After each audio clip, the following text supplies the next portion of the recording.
우리 성경 말씀 교도가도록 합니다. 열왕기상 20장 1절에서 12절 말씀 교도갑니다.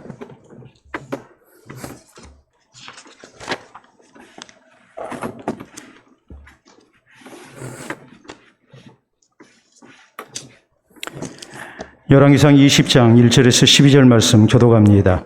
아람의 베나다드 왕이 그의 군대를 다 모으니 왕 32명이 그와 함께 있고 또 말과 병거들이 있더라. 이에 올라가서 사마리아를 에워싸고 그곳을 치며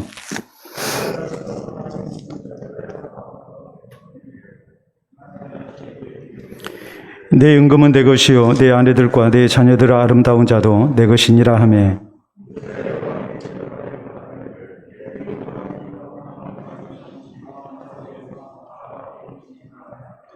사신들이 다시 와서 이르되 베나다시 이르노라.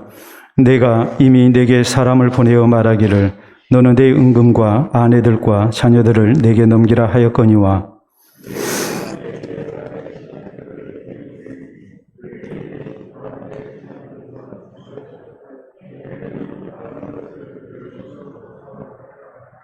이에 이스라엘 왕이 나라의 장로를 다 불러 이르되 너희는 이 사람이 악을 도모하고 있는 줄을 자세히 알라.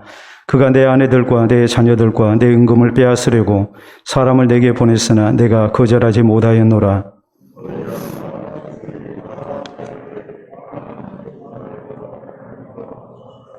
그러므로 왕이 베나다스 사신들에게 이르되 너희는 내 주 왕께 말하기를 왕이 처음에 보내 종에게 구하신 것은 내가 다 그대로 하려니와 이것은 내가 할 수 없나이다 하라 하니 사자들이 돌아가서 보고하니라.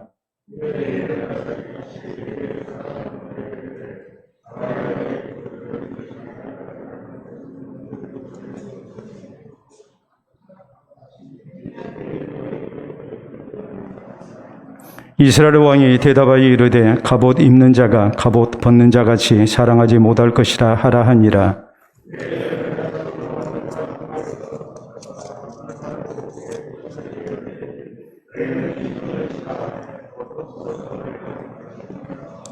아멘.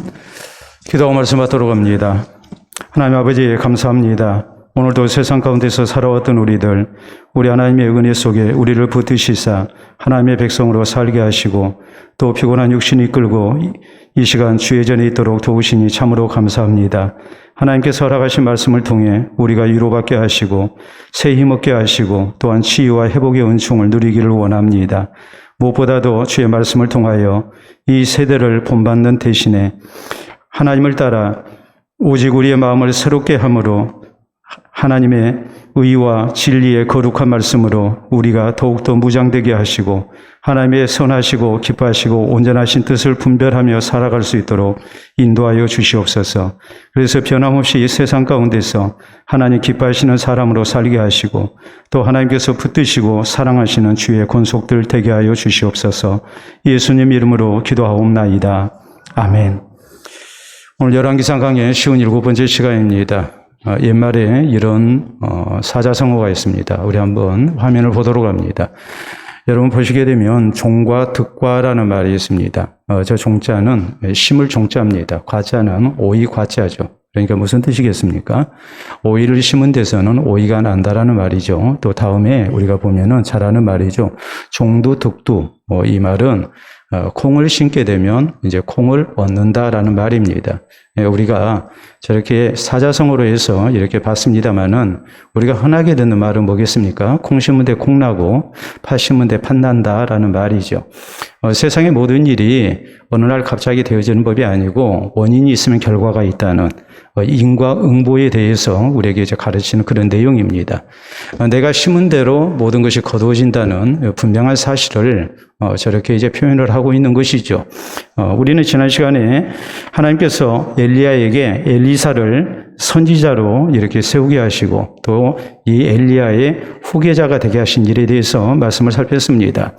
당시 이스라엘에 바알에게 무릎 꿇지 아니한 자가 7,000명이었습니다. 그런데 이 많은 사람들 속에서 하나님께서 이렇게 엘리사를 엘리야의 후계자가 되게 하신 것, 거기에는 나름대로 분명한 엘리사가 선택을 받을 만한 그런 분명한 이유가 있었죠. 그는 무엇보다도 성실한 사람이었고 또 하나님의 부르심에 대해서 즉시 순종하고 또 헌신되는 사람이었습니다. 이 모든 것을 그는 억지로 하는 사람이 아니라 이 자원하는 마음으로 또 기쁜 마음으로 즐거운 뜻 가운데에 그렇게 하나님 앞에 헌신된 사람이었습니다. 그렇기 때문에 그는 엘리야의 후계자가 돼서 하나님의 백성들을 하나님의 말씀으로 인도할 만한 합당한 사람이었고 또 그에게 선택될 만한 그런 분명한 뛰어난 조건이 있었다. 이것이 우리가 지난 시간에 살핀 말씀의 내용입니다. 오늘 본문에 있는 내용은 이스라엘과 북쪽에 있는 아람에 대한 전쟁에 대한 그런 말씀을 우리에게 전합니다. 근데 우리가 한 가지 의문점이 들 수 있습니다. 왜 엘리야에 대한 기사 도중에 갑자기 이 사건이 이렇게 기록되고 있는가 하는 것이죠. 어찌 보면은 내용이 자연스럽게 이어지지가 않습니다. 그러나 우리가 또 가만히 보면 이 내용이 또 이 자리에 꼭 들어가야 한다는 것을 우리가 알 수 있습니다. 여기 20장부터 시작되고 있는 말씀은 이 아합의 패역을 고발하기 위한 그런 내용입니다. 아합은 이 전쟁에서 하나님의 도우심으로 승리를 얻었습니다. 그러나 그는 변함없이 하나님 경외하지 아니했고 또 이렇게 우상을 이렇게 숭배하는 사람이 됩니다. 그런가 하면 이제 열왕기상 맨 마지막인 22장에 보면은 그는 자신의 권세를 이용해서 의로운 백성 나봇을 이렇게 모함해서 죽이고 그리고 이제 그의 포도원을 강탈해서 자기 것으로 했습니다.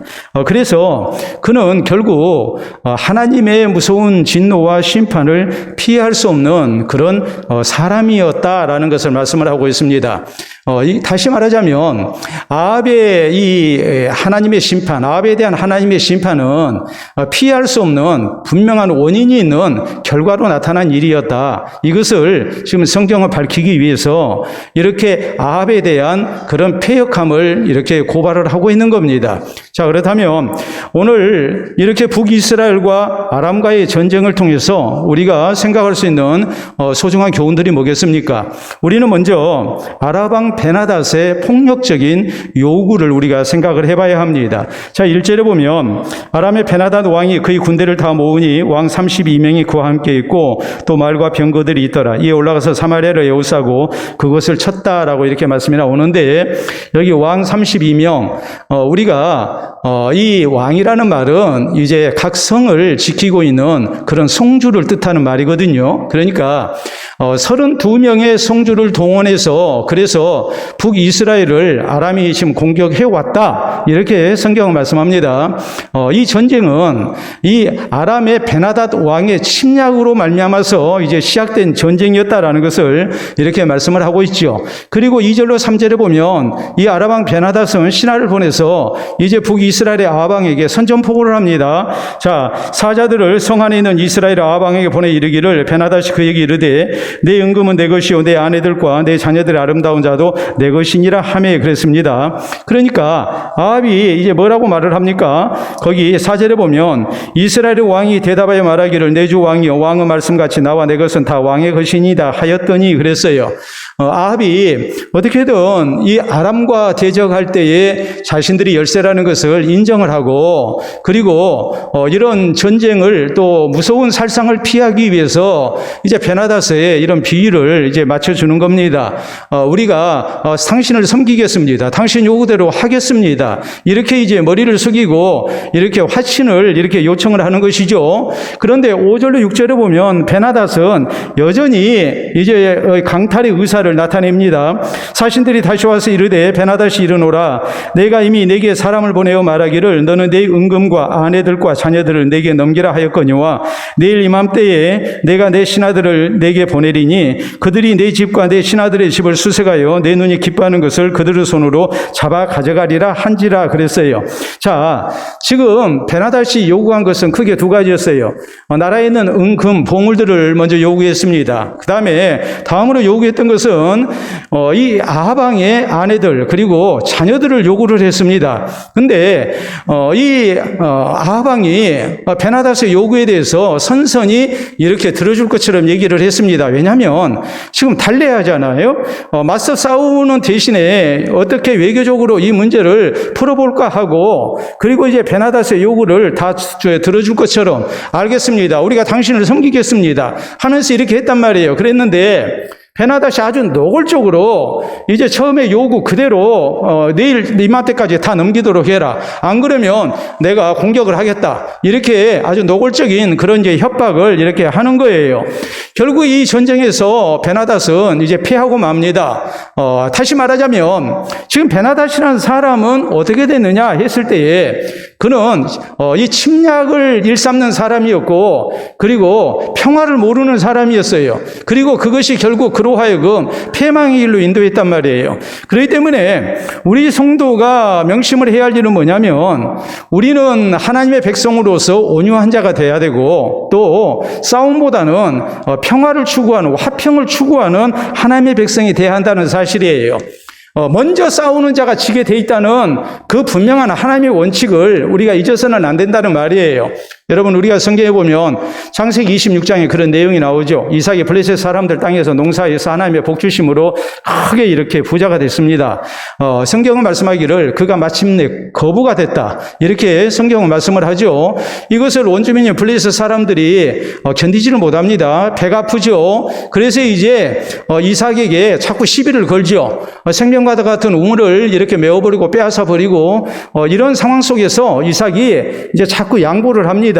어찌 보면 배알도 없고 자존심도 없고, 그리고 그렇다고 그래서 어떤 실리적인 것을 취득했느냐, 그것도 아니고 명문도 실리도 다 빼앗겨버리는 그런 나약한 모습을 이삭이 지금 보이고 있거든요. 그런데 이삭이 했던 것은 뭐였냐면은 하나님을 찾아서 기도하는 거였어요. 하나님 앞에 예배를 드리는 거예요. 그럴 때 하나님께서 함께 해주시겠다고 약속하셨고, 결국에 누가 잘 되느냐, 빼앗아간 블레셋 사람들이 잘 된 게 아니라 빼앗긴 이삭이 더 잘 되는 거예요. 그래서 이 블레셋의 왕과 군대 장관이 이삭을 찾아옵니다. 그리고서 하는 말이 무슨 얘기입니까? 여호와께서 너와 함께 하심을 우리가 분명히 보았다. 너는 여호와께 복을 받은 자다. 그러면서 서로 이제 좋게 지내자고 이렇게 머리를 숙이고 들어오거든요.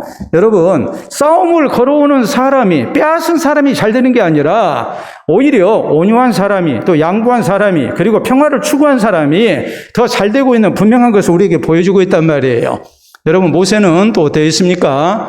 모세가 구스 여인을 아내로 맞이한 일로 인해서, 구스 여인은 아프리카 북부 흑인이거든요. 아프리카 인종이에요. 그러니까 이것을 모세의 누나가 되는 미리암과 형인 아론이 이걸 가지고 비방을 하는 겁니다. 이런 비방 앞에 이제 모세가 그냥 하나님 앞에 엎드리지요. 그리고 성경은 뭐라고 기록하는 거 아니? 모세는 그 온유함이 지면의 모든 사람보다 더 나았다, 성경은 이렇게 기록을 하고 있어요. 여러분, 모세라고 입이 없습니까? 모세라고 할 말이 없겠습니까? 이 구스 여인이라 할지라도 이미 하나님의 백성으로 이렇게 같이 출애굽을 했던 사람입니다. 그렇기 때문에 이 일에 대해서 사실 하나님도 아무 말씀 안 하셨어요. 그러므로 뭐 해야 되겠습니까? 모세가 얼마든지 자기 변명할 수 있죠. 그리고 어찌 보면 누나라 할지라도 또 형이라 할지라도 이 하나님께서 세워주신 이스라엘의 서열을 놓고 보면 서열 1위는 바로 모세거든요. 그러니까 모세가 얼마든지 자기의 이런 권세를 가지고 또 영적 권위를 가지고 이렇게 아론이나 혹은 미리암의 그런 비방을 막을 수 있습니다. 그런데 모세는 그렇게 하지 않았습니다. 뭐 했습니까? 땅에 엎드렸다고 그랬어요. 땅에 엎드렸다는 말은 하나님께 기도하는 가운데, 하나님께 맡기는 가운데 인간적으로 자기를 변호하고 또 싸우려고 하는 그런 의지를 다 포기했다는 것을 의미를 해요. 그럴 때 하나님께서 누구 편을 들어주십니까? 모세 편을 들어주시죠. 그리고 너희가 어찌 내 종 모세 비방하기를 두려워하지 아니하느냐? 모세는 너희와 급이 다르다. 모세는 나와 대면해서 말을 하는 사람이다 하면서 이제 하나님께서 여기에 대해서 분명하게 하나님의 뜻을 나타내시죠. 그때 미리암과 아론 했던 말은 이것이었어요. 여호와께서 어찌 너와만 말씀하셨느냐? 우리와도 말씀하시지 않느냐? 여러분, 아론은 대제사장이고 미리암은 선지자였습니다. 그러니까 하나님과 교통이 있는 사람이에요. 그렇기 때문에 모세만 하나님과 교통하는 것이 아니고 소통이 되는 게 아니고 우리도 하나님과 소통하고 있는데 그러면서 같이 동급으로 두려고 했단 말이에요. 그런데 하나님 하시는 말씀이 모세는 너희와 같은 동급이 아니다. 모세는 나와 얼굴을 대면해서 이렇게 말을 하는 사이다. 소통하는 사이다. 하나님께서 거기에 분명히 선을 그어버리시지요. 온유한 사람의 편을 들어주신단 말이에요. 내가 인간적으로 내 입장을 변호하고 싸우고자 하는 사람 편을 하나님이 들어주신 게 아니고 그 모든 것을 포기하고 하나님을 찾고 하나님을 의지하는 사람, 온유한 가운데 화평을 추구하는 사람의 편을 하나님이 들어주시는 거예요. 그렇기 때문에 성경은 우리 예수님의 말씀을 이렇게 전합니다. 마태복음 5장의 8복에서 우리 주님이 뭐라고 말씀하십니까? 온유한 자가 복이 있다. 저희가 땅을 기업으로 받을 것이다. 땅을 기업으로 받는다는 말은 승리자가 된다는 말이에요. 싸우는 사람이 승리하는 게 아니라 온유한 자가 승리하는 거예요. 화평한 자가 복이 있나니 저희는 하나님의 아들이라 일컬음을 받게 될 것이다. 여러분, 화평한 자에게 하나님께서 아버지가 되어주십니다. 싸우는 사람에게 하나님의 한편이 되어주시는 것이 절대 아니에요. 그렇기 때문에 우리가 로마서 12장에 있는 말씀을 보면 사도는 우리에게 뭐라고 말씀합니까? 할 수만 있거든 너희는 모든 사람과 더불어서 평화하라 그러거든요. 악을 악으로 대하지 말고 오히려 선으로 악을 이기는 사람이 될 것을 우리에게 이렇게 말씀을 하고 있지 않습니까? 여러분, 우리는 시시비비를 가리기 위해서 서로 간에 목소리 큰 사람이 이기는 거 아니니까, 더구나 민주사회 또 법질서가 세워진 그런 이제 체계 속에서 우리가 살기 때문에 어떤 문제가 생기면 당사자 간에 이제 재판을 이렇게 받게 됩니다. 소송을 하고 우리가 이제 재판을 받게 되죠. 그래서 재판을 통해서 이제 시시비비를 가리게 돼요. 그런데 재판을 할 때에 판사가 이 판결을 하는 대신에 양쪽 당사자에게 조정을 권유하는 경우가 있어요. 판결을 내가 안 내리고 싶다. 판결을 안 내리고 싶으니까 당신들이 서로 간에 좀 이렇게 서로 협의를 했으면 좋겠다. 서로 타협을 했으면 좋겠다. 이걸 이제 판사의 조정이라고 그러거든요. 판사가 조정을 권하는 경우는 크게 세 가지예요. 어떤 경우냐면 첫째는 옹고 피고를 놓고 볼 때 뚜렷한 증거가 없어요. 그러면 이런 재판은 결론을 내리기가 쉽지가 않습니다. 그리고 재판 기간이 길어질 수밖에 없죠. 재판 기간이 길어지면 말이 그러잖아요. 하룻밤에 망하려면 도박을 하고 서서히 망하려면 재판을 해라 그러거든요. 재판이라는 것은 당사자에게 굉장한 경비를 이렇게 출혈하게 만들고, 그리고 또 그 심적 고통이라는 것은 말로 할 수가 없어요. 그렇기 때문에 재판 3년 하게 되면 안 망하는 그런 사람이 없다, 이렇게 얘기를 할 정도거든요. 옹고 피고 모두가 다 뚜렷한 증거가 없어요. 그러면 이런 재판은요 계속하게 돼 있어요. 판사가 어떤 결정을 내리기가 쉽지가 않고 결정을 내려봐야 다시 또 뭐 하겠습니까? 이제 항고하죠. 또 상소하죠. 그래서 고등법원, 대법원까지 이렇게 가게 됩니다. 그러면 엄청난 손해를 보게 되죠. 양쪽 다. 그렇기 때문에 옹고 피고가 서로 간에 뚜렷한 그런 이제 결정적인 증거가 없는 경우 판사가 조정을 이렇게 권유를 해요. 내가 조정할 테니까 좀 받아들여라. 당신들이 이 재판 해봐야 이거 손해난다. 이렇게 이제 설득을 하죠. 두 번째는 어떤 경우에 이렇게 이제 또 조정을 하느냐 했을 때에 재판을 했을 때에 한쪽이 일방적으로 크게 손해를 봐야 하는 재판이에요. 이건 누가 보더라도 승자가 정해져 있어요. 그러면 엄청난 피해가 발생하게 돼 있어요. 피한 사람은. 그러면 피한 사람에게 이제 뭐 하겠습니까? 이제 권유를 하는 겁니다. 당신 이거 재판해봐야 진다. 당신 이렇게 지게 되면 재판 비용까지 다 부담을 해야 되는데 당신 그래도 좋겠느냐. 그러니까 상대가 요구하는 거 적당한 선에서 내가 조정을 해줄 테니까 이 조정안을 받아들이도록 하라. 이렇게 이제 권유를 해요.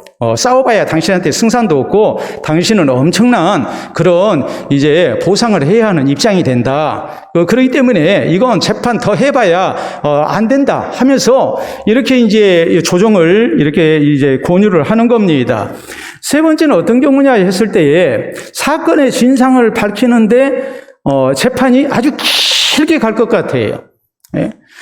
이것이 예를 들어서, 사실 심리 몇 번 하고 해서 결론이 날 재판 같으면, 재판을 또 할 수 있겠죠. 그런데 이 재판이라는 것이 2년, 3년 가도 계속 재판해야 할 내용이고, 서로 간에, 이제 끝까지 가게 되면은 양쪽 다 굉장히 손해를 보는 그런 이제 상황이 이렇게 예상이 되는 그런 이제, 이 재판입니다. 그러면 설사 승소를 한다 할지라도 배보다 배꼽이 더 커버려요. 왜요? 재판이 길다 보니까. 그리고 또 그렇다고 그래서 결정적으로 어떤 승소가 이렇게 예상되는 것도 아니고, 그래서 이런 재판이 길게 가게 되면 이제 엄청난 그런 이 시간적인 손해, 또 심적인 손해, 물적인 손해, 이런 것이 이제 나오기 때문에 판사가 이제 조정을 하는 겁니다. 그러지 마라. 당신들 싸우지 말고 이렇게 서로 간에 타협을 했으면 좋겠다 하고서 이제 판사가 조정안을 내놓는 거거든요. 이렇게 판사가 조정안을 내놓으면 대부분의 경우는 어떻게 그것을 바라보냐면, 판사님이 우리 형편을 살펴서 우리가 가장 최선의 선택을 하도록 이렇게 도와주시는구나, 그렇게 생각을 안 해요. 색안경을 끼고 좀 못마땅하게 봐요. 이거 분명히 내가 이겼는데, 이건 누가 봐도 내가 옳은데, 이렇게 생각을 하고, 또 변호사라는 분들이 옆에서 그렇게 얘기를 하죠. 승산이 있다고 그러죠. 우리가 승소할 겁니다 그러죠. 그러니까 절대로 이게 조정안을 받아들이려고 안 해요. 그래서 처음에는 이런 거에 대해서 이제 판사가 혹시 저쪽에 어떤 꼬임에 넘어갔나, 저쪽 편든 거 아닌가, 이런 생각을 이렇게 하게 됩니다. 그러나 이런 경우에 어떻게 해야 하느냐, 판사가 조정을 요구했을 때는, 조정안을 내놨을 때는 그냥 받아들이는 것이 낫다라고 이렇게 얘기를 합니다. 그 이유는 뭐냐면, 판사가 조정안을 내놨을 때는 거기에 합당한 이유가 있기 때문에 그러는 거예요. 근데 그걸 거절을 하게 되면 결국 계속 싸워야 해. 계속 싸우는 가운데에 누구 좋은 일만 시키느냐? 변호사 좋은 일만 시켜요. 변호사 비용만 엄청나게 나가죠. 그래서 나중에는 이긴 사람도 손해를 보고 진 사람은 말할 것도 없고, 그렇기 때문에 결국에 확실한 승소 가능성이 낮다면 조정안을 무조건 받아들이라고 얘기를 합니다. 그래서 이 재판과 관련된 용어 가운데 이런 말이 있습니다. 최선의 판결보다도 최악의 조정이 낫다, 이렇게 얘기를 해요. 최선의 판결보다도 최악의 조정이 낫다. 이 말의 의미는 우리가 끝까지 싸우면 안 된다, 이 말이에요. 어찌하든지 타협할 생각을 해야 한다는 말이에요. 싸워서 이겼다고 해서 그것이 절대 이긴 것이 아니다, 이 말이에요. 그렇기 때문에 우리 성도는 더더욱 하나님께서 우리의 재판장 되신 분이고, 또 하나님께서 누구를 사랑하십니까? 온유한 자를 사랑하시죠. 온유한 자를 이기게 하신 하나님이시죠. 또 하나님이 우리의 재판장으로서 우리가 하나님 앞에 호소하고 기도할 때, 내가 나서서 싸우지 않냐고 하나님께 맡길 때 하나님께서 그 사람의 편이 돼서 그를 또 도와주신단 말이에요. 그러니까 우리가 뭐 해야 합니까? 싸우는 사람이 돼서는 안 돼요. 싸우는 사람이 아니라 될수록 싸움을 피하고 다툼을 피하고 우리는 살아계신 하나님을 의지하는 사람이 돼야 됩니다. 자, 베나닷이 대군을 이끌고 쳐들어왔습니다. 온 나라에 동원할 수 있는 모든 이 군인들, 또 물적 자원들 동원해가지고, 그래서 이스라엘을 침공을 했습니다. 침공을 했는데 이 전쟁의 결과가 어찌 됐는가? 기세등등하죠. 당장이라도 이길 것 같죠. 그러나 결국에 베나닷은 패하고 말거든요. 그리고 베나닷은 몰락의 길로 가게 됐고, 그 신하 하사엘에 의해서 그는 이제 살해를 당하고 맙니다. 여러분, 우리가 이 사실을 잊지 말아야 합니다. 하나님은 다투는 자를 사랑하시지 않습니다. 다투는 사람보다는 우리는 살아계신 하나님께 모든 것을 맡기고 재판장 되신 하나님을 기억하면서 우리는 다툼을 피하는 사람이 돼야 됩니다. 온유한 사람이 돼야 됩니다. 우리는 화평을 추구하는 사람이 돼야 됩니다. 그래야 우리가 하나님께서 사랑하시고 또 하나님께서 이제 붙드시는 은혜 속에 살 수 있음을 우리가 명심하고 또 명심해야 합니다. 싸우는 사람 돼서는 안 됩니다. 항상 우리가 이것을 기억해야 합니다. 자, 다음 두 번째로 그리고 우리가 여기 오늘 성경 말씀 이 전쟁에서 이제 또 하나 우리가 참 중요하게 생각해야 할 내용이 있어요. 그것은 아하브 대응이에요.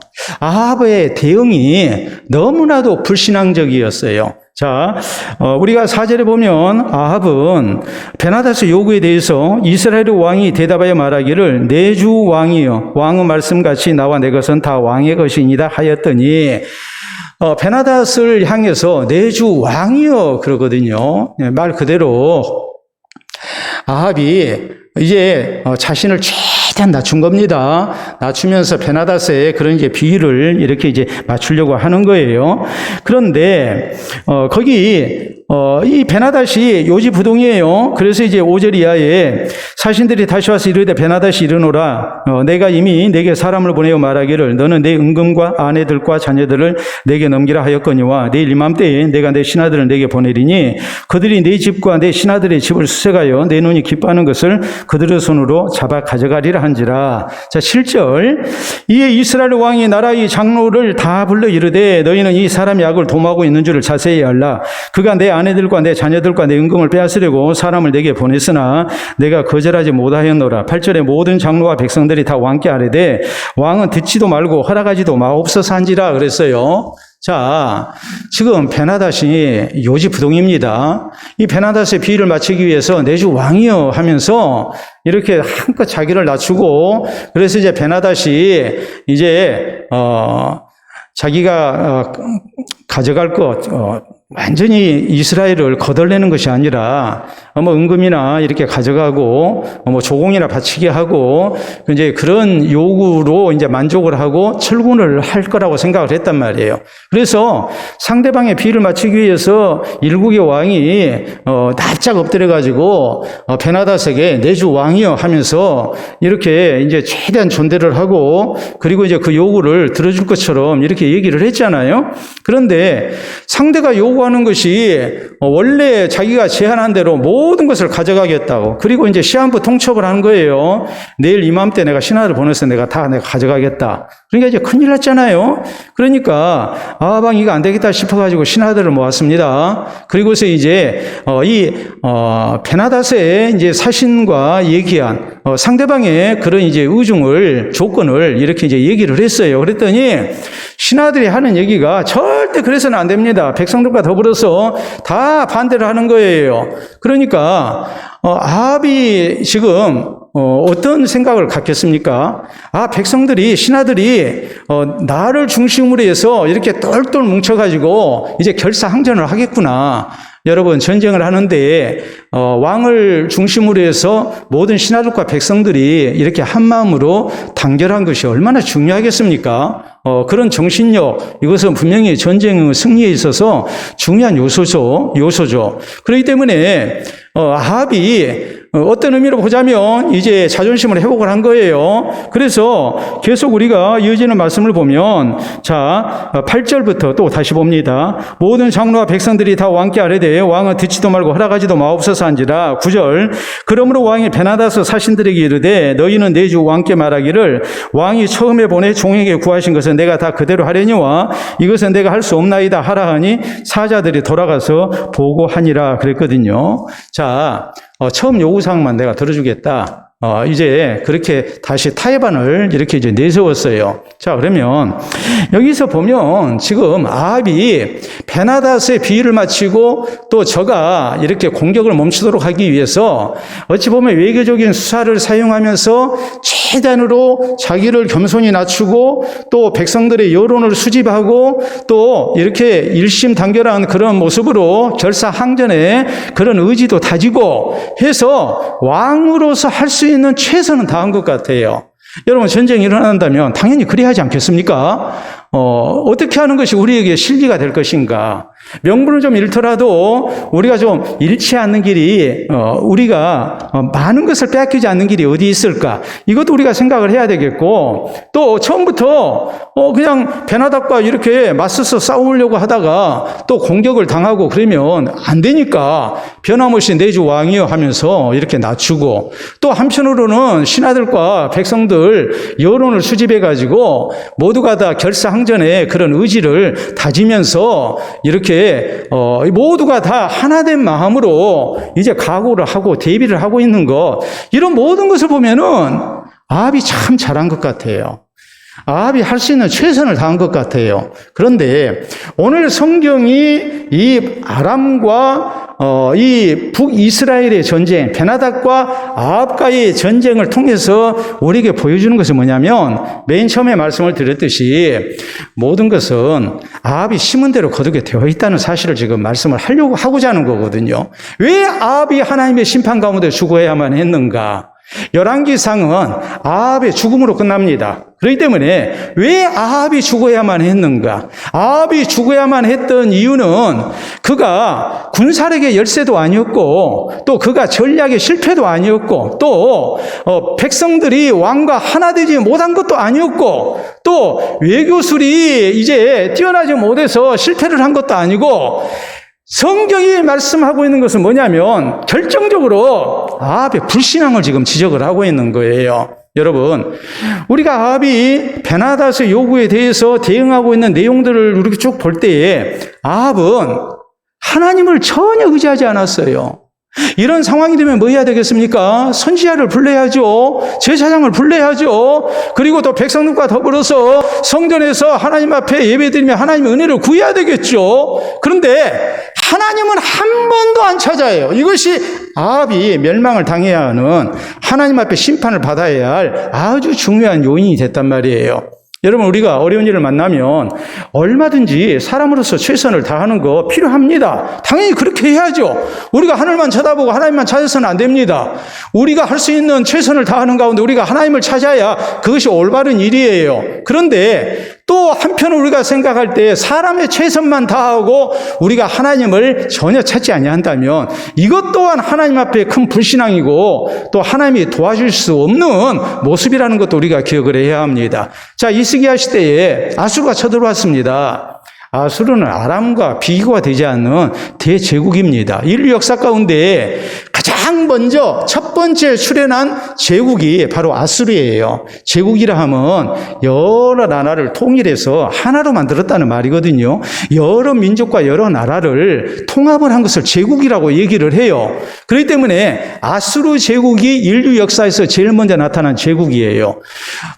아람과 비교가 안 돼요. 아람은 그냥 조그만한 나라였을 뿐이고 아수르는 대제국이거든요. 그런데 아수르가 북이스라엘을 멸망시키고 다음으로 남유다에 쳐들어왔어요.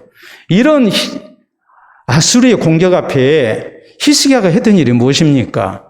먼저 선지자를 찾죠. 그리고 이사야 선지자에게 이 나라 이 민족을 위해서 기도해 주소서. 기도를 부탁하죠. 그 사신들 데리고 성전에 올라가서 하나님 앞에 기도합니다. 그리고 하나님의 은혜를 구합니다. 그럴 때 하나님께서 이 전쟁에 개입하셔서 아수르 군대 18만 5천을 하룻밤에 죽이셨어요. 그래서 승리케 하셨어요. 또 개인적으로 병들었어요. 병들었을 때 뭐합니까?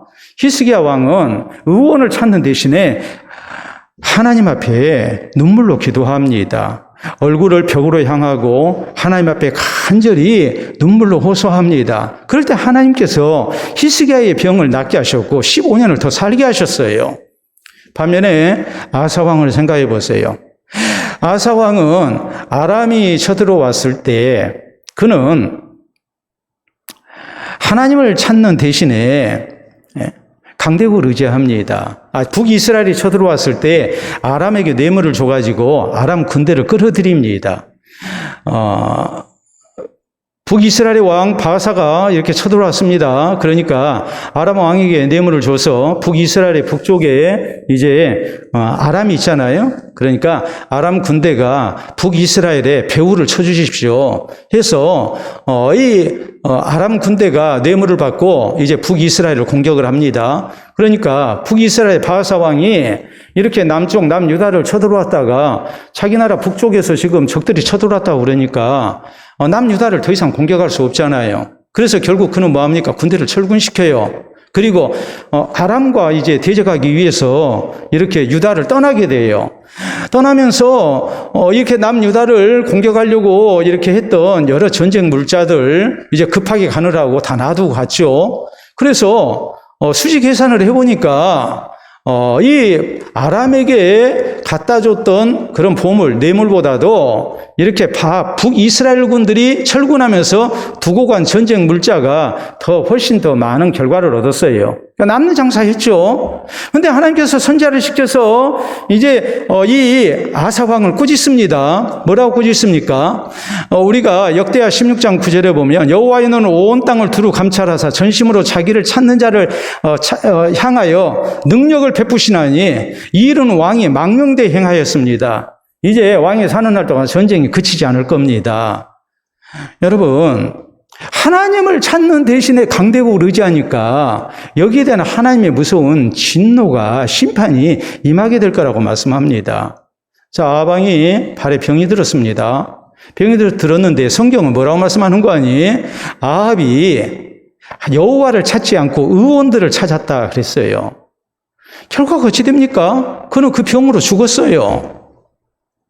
히스기야 왕과 아사 왕의 그 모습은 국난을 당했을 때나 개인적으로 병이 들었을 때나 너무나도 대조적이었어요. 하나님을 찾는 것이 우리에게 필요하다 이 말이에요. 아합은 자기가 할 수 있는 최선을 다했어요. 그렇지만은 거기에 하나님을 의지하는 모습은 없었어요. 이것이 아합의 불신앙이었고 이것 때문에 그는 이제 망하게 된 거란 말이에요.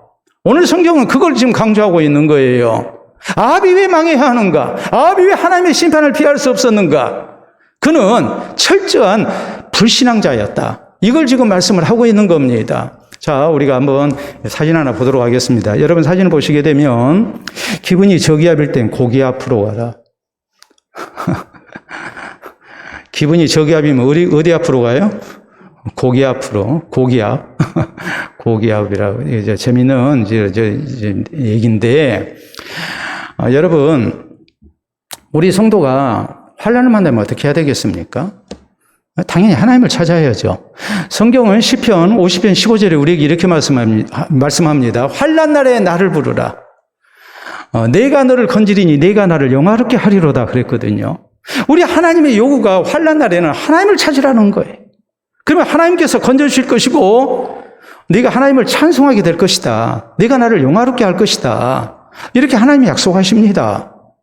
또 마태복음 11장 28절에 보면 우리 예수님 말씀하십니다. 수고하고 무거운 짐지자들아 다 내게로 오라. 내가 너희를 쉬게 해주겠다고 말씀하시거든요.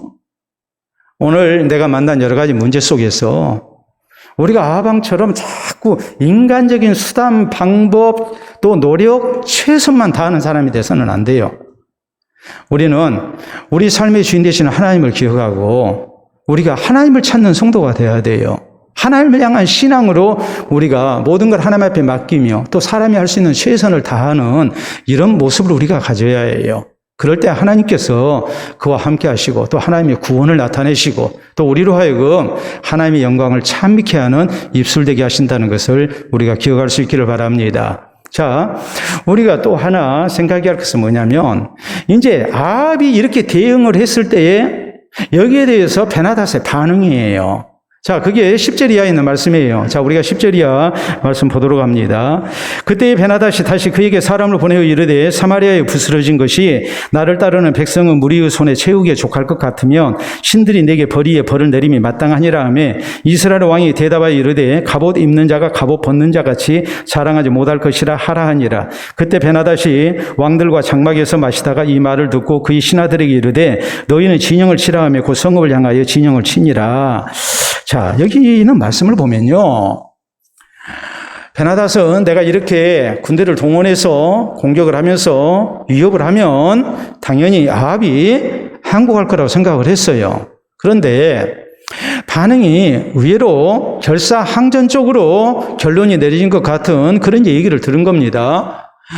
아주 노골적으로 나 못하겠습니다. 그러거든요. 그러니까 베나닷이 이제 굉장히 열이 난 거죠. 그래가지고 이 베나닷이 이제 군대를 이렇게 동원해서 공격 명령을 지금 내리는 겁니다. 자, 근데 그때 베나닷이 뭐 하고 있었느냐? 자기 신하들과 술 마시고 있었어요. 지금 전쟁 중이거든요. 전쟁 중인데 술 마시고 있는 거예요. 그럴 때가 아니죠. 그래야 되겠습니까? 내가 가만 안 놔두겠다고 사신을 통해서 이렇게 다시 아합을 위협하니까 아합 왕이 했던 말이 갑옷을 입는 자가 벗는 자처럼 말을 해서는 안 된다. 여러분, 군인이 갑옷을 벗는다는 것은 전쟁에서 승리를 하고 이제 편한 복장으로 돌아간다는 걸 얘기하거든요. 갑옷을 입은 사람이 다 갑옷을 벗을 수 있느냐? 아니에요. 갑옷 입고 죽는 사람도 부지기수예요. 그러니까 그렇게 김칫국부터 마시지 말라는 거예요. 그 말 듣고 그냥 열이 나죠. 그래가지고 공격 명령을 지금 내리는 거죠. 여러분, 우리가 기억을 해야 할 일은 이 베나닷의 오만함, 그리고 베나닷의 이 교만, 자만, 이것이 그를 패배로 인도했다는 사실을 알 수 있어요. 성경은 잠언 16장 18절 우리가 잘 아는 말씀을 전하죠. 교만은 패망의 선봉이요 거만한 마음은 넘어짐의 앞잡이니라. 교만하면 실패하게 돼 있다고 말씀을 해요. 이스라엘 백성들이 하나님이 약속하신 가나안 정복에 나섰을 때에 첫 번째 만난 성은 여리고성이었습니다. 자, 하나님 말씀에 그대로 순종을 했죠. 하나님께서 여리고성 모든 백성들이 하루에 한 바퀴씩 엿새 동안 돌고 1회째 되는 날 7바퀴 돌고 제사장이 양의 뿔로 만든 나팔을 불면 모두 다 큰 소리로 함성을 지르라 그랬거든요. 그러면 성이 무너지리라 그랬어요. 말이 안 되는 그런 이 명령을 하나님이 하시니까 여호수아가 백성들에게 이제 하는 말이 그거였어요. 예? 우리가 그 말대로 하자 그러면서 너희는 아무 말도 하지 마라. 만약에 말을 하게 되면 불평이 나올 거예요. 그리고 실패하고 말 거예요. 불순종할 거예요. 그러니까 우리 그냥 하나님 말씀에 그대로 순종하자. 아무 말 하지 마라. 아무 말 하지 말고 그냥 순종하고 돌자 그랬거든요. 그래서 그대로 했더니 여리고성이 큰 지진 가운데 무너져서 그래서 승리를 했어요. 두 번째 만난 성이 아이성이었습니다. 자, 아이성 정복을 위한 전술은 똑같았습니다. 정탐꾼 2명 보냈어요. 정탐하고 오게 했어요. 그랬더니 정탐꾼이 와서 보고합니다. 아이성은 여리고성에 비해서 아주 조그만 성입니다. 그러니까 군인들 2-3천 명만 올라가면 되겠습니다. 그랬더니 여호수아가 3천 명을 보냈어요. 2천 명이라 3천 명 보내면 된다고 그러니까 최대치로 3천 명을 보냈다고요. 어찌 보면 만반의 대비를 한 것 같죠. 할 수 있는 최선을 다한 것 같죠. 그런데 중요한 것은 하나님을 의지하는 것이 전혀 없었어요. 여리고성의 승리는 이스라엘이 잘 싸워서 승리한 게 아니었어요. 하나님을 찾았고 하나님을 의지했고 하나님께 순종해서 얻은 승리였어요. 그런데 아이성 전투는 하나님을 찾는 것이 전혀 없었어요. 이 말은 무엇을 의미하는가? 물론 여리고성 가나안 첫 성이었기 때문에 첫 열매는 하나님 앞에 다 바쳐야 했는데 아간이라는 사람이 금덩어리 은덩어리 그리고 시날산의 아름다운 외투 한 벌을 이렇게 숨겼습니다. 그래서 하나님 앞에 범죄가 있었어요. 그래서 하나님께서 이스라엘 백성과 함께 하시지 않았어요. 그러나 또 한편으로 생각하면 여호수아와 이스라엘 백성들의 자만 때문에 결국에 이 전쟁은 패배로 나간 겁니다.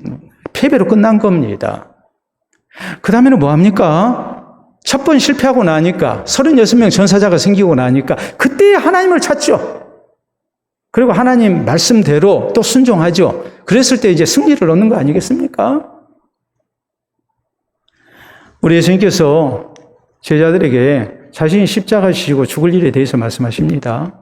제자들 장담하죠. 말이 빠른 베드로부터 시작해서 우리가 오게도 죽는 데까지 같이 하겠습니다.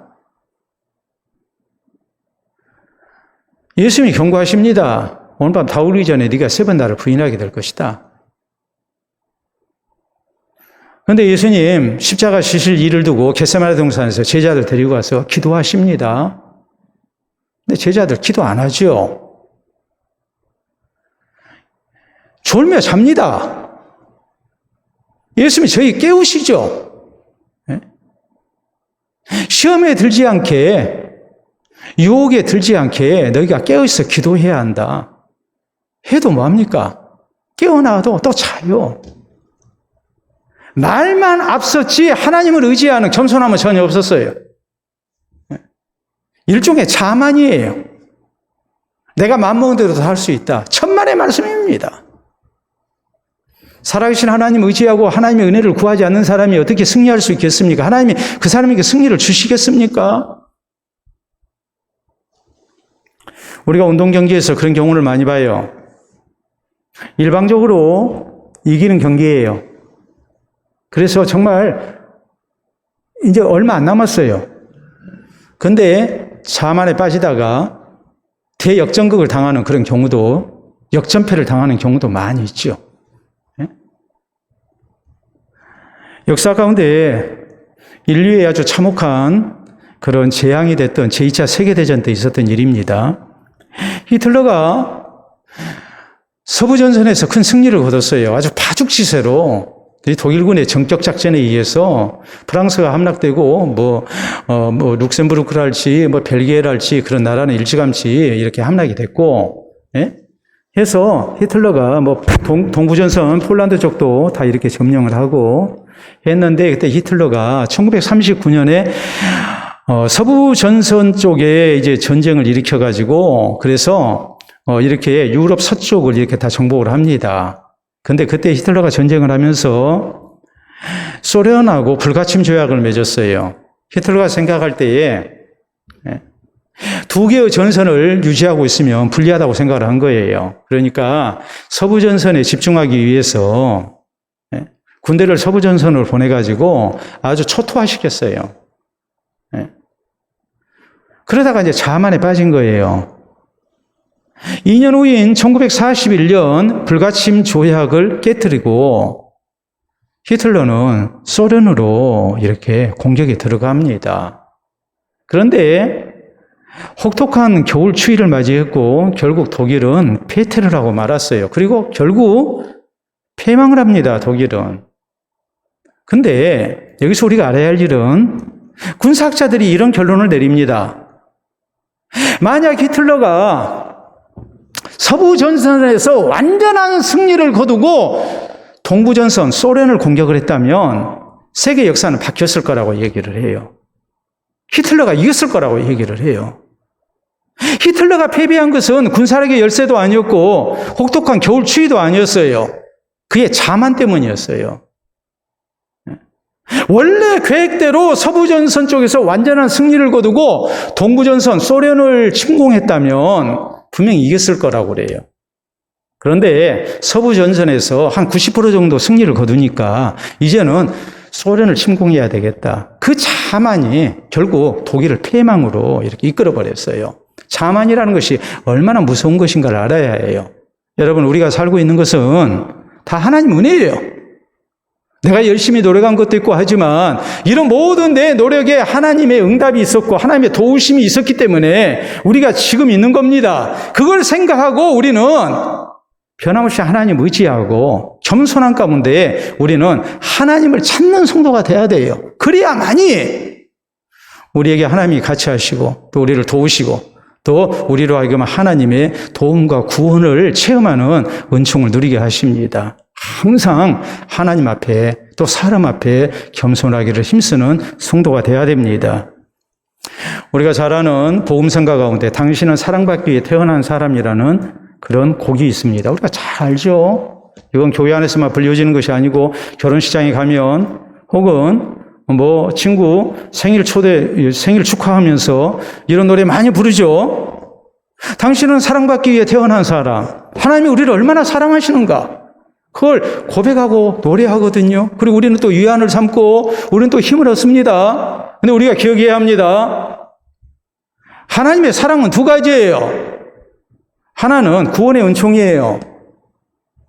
우리가 구원받는 것은 구원의 은혜는 무조건적으로 우리에게 주어져요. 내가 잘나서 우리가 구원받는 거 아니에요. 하나님께서 만세 전부터 우리를 택하셔서 우리에게 성령의 감동을 주시는 가운데 예수님을 구주로 믿게 하십니다. 그래서 우리가 구원을 받습니다. 근데 하나님의 은혜는 구원의 은총만 있는 게 아니에요. 우리 삶 속에서 우리가 사는데 일반 은총이 있다고요.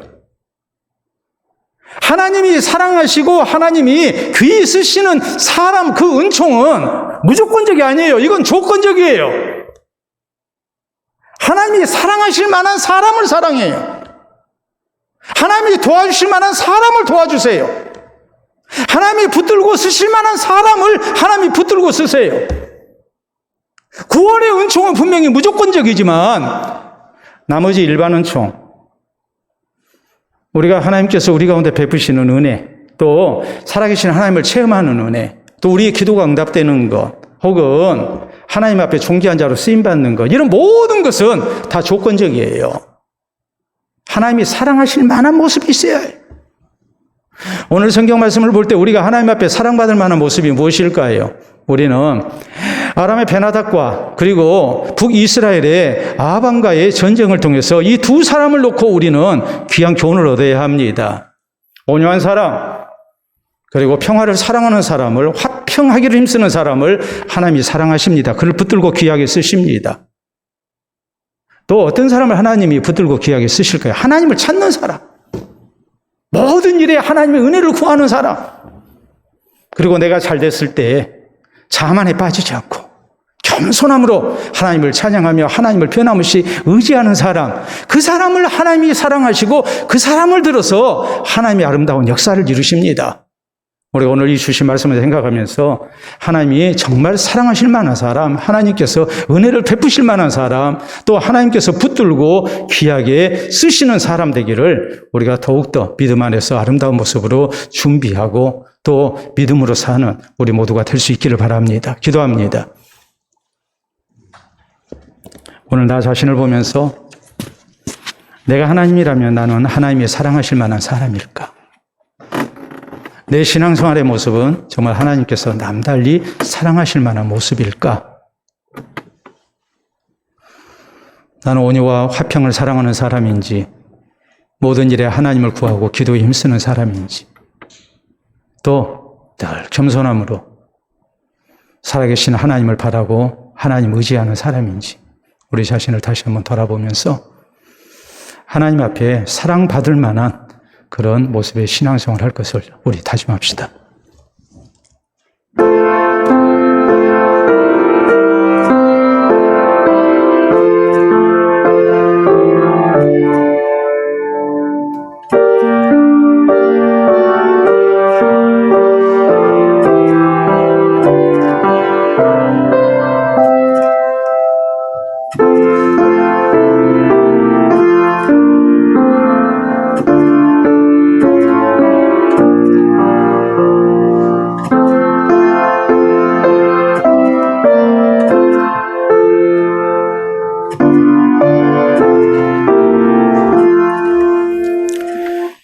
참으로 좋으신 우리 아버지 은혜를 진심으로 감사합니다. 늘 하나님의 뜻을 따라 하나님께 사랑받으며 또 하나님이 붙드시는 사람으로 살기를 원하지만 우리의 부족 때문에 우리가 그리하지 못했음을 이 시간 고백합니다. 하나님이 사랑하시고 붙드시고 귀하게 쓰시는 사람의 조건에 대하여 우리에게 말씀을 허락해 주셨으니 우리가 늘 온유함과 화평함 속에 살아가게 하시고 항상 모든 일에 하나님의 은혜를 구하며 하나님을 의지할 수 있기를 원합니다. 또 혹시라도 자만 가운데 빠지지 않게 하시고 겸손한 모습으로 세상을 살며 또 하나님과 사람 앞에 늘 겸손한 모습 갖게 하시사 우리 하나님께서 겸손한 자에게 은혜를 베푸시는 아름다운 은총을 우리가 체험하게 하시고 복 주신 하나님을 찬미하며 또 주께 영광을 돌려드릴 수 있도록 은혜를 더하여 주시옵소서. 앞으로도 주님께서 사랑하실 만한 사람, 하나님께서 또 붙드시고 또 귀히 쓰실 만한 사람으로 우리가 늘 믿음생활 바로하게 하시고 또 하나님의 손에 붙들려 우리가 이 시대를 위하여 귀하게 쓰임받으며 하나님의 영광을 나타내는 주의 자녀들이 다 되게 해 주시옵소서. 예수님 이름으로 기도하옵나이다. 아멘.